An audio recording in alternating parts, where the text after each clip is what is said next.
like, Cat, you gotta go get that fixed.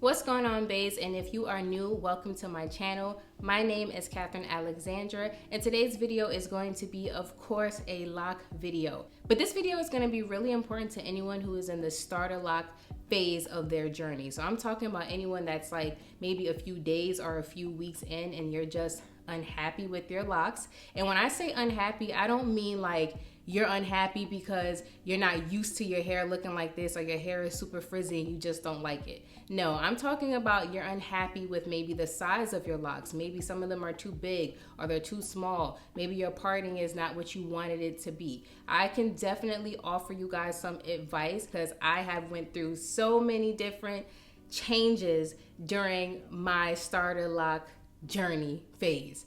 I literally went from having 76 locks to 92 locks. I went from interlocking my locks to palm rolling my locks. I went from having a free part to a middle part. And I even went through 3 different locticians during my first 8 months of having locks. And now listen, I don't want you guys to think that like, oh, she's picky and she's complaining she was doing too much. But I'm gonna explain. If you guys have been following my journey, whether it's here on YouTube or on my socials, and if you're not, definitely go ahead and make sure you're following me, you will know that I have been locked for a year and a month now, so 13 months. I started off my journey using the 2-strand twist method, and I started my locks with a loctician. So the day of my lock installation, she asked me what part did I want in my hair. She said I could do a middle part, a side part, or a free part. And I had never heard of a free part before, so I asked her to just explain what that was. And pretty much it's no defined like middle or side part. It's part in a way where you can kind of flip your hair any which way. It'll lay the way that you want it to be a lot easier. So in my mind, I was like, okay, well, you know what? If I'm gonna have locks and this is something that I'm gonna have for a very, very long time, I want to be able to have the versatility with it. So I was like, yeah, let's go ahead and do the free part. Now, I've always been the type of person that has loved a middle part on me. Prior to starting locks, like anytime I did Marley twists or box braids or passion twists or any other thing, I always do middle parts. So I don't know why this day I didn't just stick with what I know and what I always do, but I went ahead and let her do the free part. And when I got home, so you know when you get your locks installed, like you're in the chair and you're like, oh, okay, looks great, looks great. And then you go home, that's when you like really looking all up in your hair. Like you got a mirror here and here and you looking at all your locks and you trying to like play with it, act like you got some hang time or something. I went home and I was able to take a really good look at my locks and I realized like, no. I absolutely hated the free part. I should have stuck to the middle part like I always do. In this case, I didn't even have the patience to reach back out to the loctician and be like, hey, I want to get the ones in the front redone. I want a middle part. I just went ahead and did it myself. And I felt comfortable doing that because I've always been the type of person to do my hair and take care of my hair. Like I said, I've done protective styles, so many different protective styles myself. So parting my hair, it wasn't something, or reparting my hair, it wasn't something that I didn't feel uncomfortable doing. So I went ahead and took down about 4 of the twists that was in this middle area. I took them down and I went ahead and did a middle part. All right, so boom, I have my middle part. I'm happy. I'm in the mirror still. I'm playing around with my twists, getting used to it, trying to do little cute creative styles. And I have a mirror and I take a really good look at the back of my head and I'm like, wait, hold up again. These rows in the back, some of them look a little too wide. And I was like, let me get a second opinion. So I had my friends look and they were like, Cat, you gotta go get that fixed. Like, you need to go hit up that loctician that started your locks and get them fixed ASAP. So this time around, I didn't bother trying to do it myself because I was like, wait, these are like rows. This is like 3 rows that needs to be fixed. Let me go ahead and reach back out to the loctician. You know, I did pay for this and I didn't necessarily get what I wanted or liked. They were too wide. So I reached back out to her. This was like maybe 4 or 5 days after I started my locks. And she asked me to come back in and she went ahead and fixed those locks, those rows in the back. So I literally went from 76 locks to 92 locks. So if you watch my last video, you would know that I talked about the difference between interlocking and palm rolling your locks. And in that video, I explained why I stopped interlocking my locks. It simply just came down to the fact that the interlocking created a more compact looking lock. And if you guys want a more thorough explanation as to what I mean by that, definitely check out the last video that I posted. I will also make sure that I tag it in this video as well so that you can see it.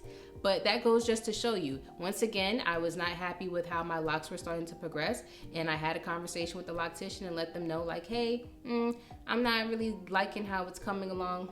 Can I try a different method? And I switched over. Now everything is good. My parts are fixed. I switched over from interlocking to retwisting, palm rolling my locks. Okay, you think I'm happy now, right? No. And so this part of this video is in no way, shape, or form me trying to bash any locticians or lock stylists, but I have to just be honest about my experience, and I feel like there are other people out there that may have experienced the same thing, so we're gonna talk about it. Locticians, hairstylists, please, please, please do better with being on time. I went through 3 different locticians in 8 months, not because I was being super picky, but because I had locticians that were showing up 30, 45, an hour late to appointments. No, that is just unacceptable. And it's no discredit to them and the work that they're doing. I'm supporting your business, and I feel like the least that can be done is showing up on time, or at least having better communication. The first time, okay, but I'm talking about like, I was going to stylists, locticians that were consistently late. Like every single appointment, they were at least 30 minutes late. Unfortunately, my experience with locticians and stylists have not been the greatest. I don't want anybody to like come in the comments and start bashing locticians, but if you've had like negative experiences, yeah, let's definitely talk about it, because it is something that needs to be said. If you are unhappy with your locks, let's say you started them off with a loctician, or even one of your friends started off your locks, which I would be mindful about doing that. You definitely want to make sure you have somebody that's starting your locks that knows what they're doing to, you know, avoid any mishaps. I mean, in my case, I went to locticians who I felt they knew what they were doing, but for whatever reason, for whatever happened, you know, this loctician, she just made my parts too damn wide. I really don't know why. I was like, maybe it's me, because I know my head is a little lopsided, but I'm like, I don't know. It ain't that lopsided, you know what I'm saying? But definitely, you know, speak up. You know, there's a reason why you schedule consultation appointments, so that you can have a conversation about what you want your locks to look like what size they should be, you know, what maintenance method that you want to use, and how your locks will develop over time if you use XYZ maintenance. So if you feel like the 2-strand twists or the comb coils that were starting in your hair are too big, just imagine what it's going to look like over time when it's mature.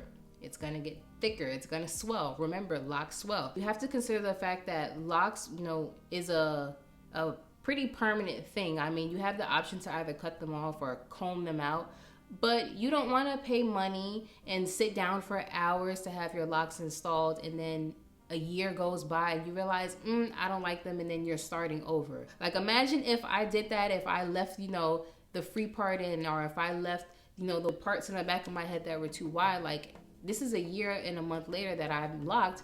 I would be very unhappy with my locks right now, and I would feel like, I let all this time go by, like, should I start over? So don't be afraid to speak up if you're unhappy. Now, like I said earlier, if you're unhappy just because you're unhappy with the journey and the process of locks, that is very, very different. You have to embrace the frizziness, and you have to really just embrace being comfortable leaving your hair to do what it is going to do, because that is what locks are. And I think a lot of times people look ahead of the journey instead of just appreciating every aspect of the journey as it comes. But like I said, if you are unhappy with certain things that can be changed, definitely speak up and change them. If you're somebody that's in the starter lock phase and you're experiencing some unhappiness with where you are, definitely let me know below in the comments so we could just talk about it, because I understand exactly how you feel. And with that being said, make sure that you give this video a thumbs up, subscribe, and turn your notifications on, and I will see you in the next video. Beautiful girl, you stainless, you be fine.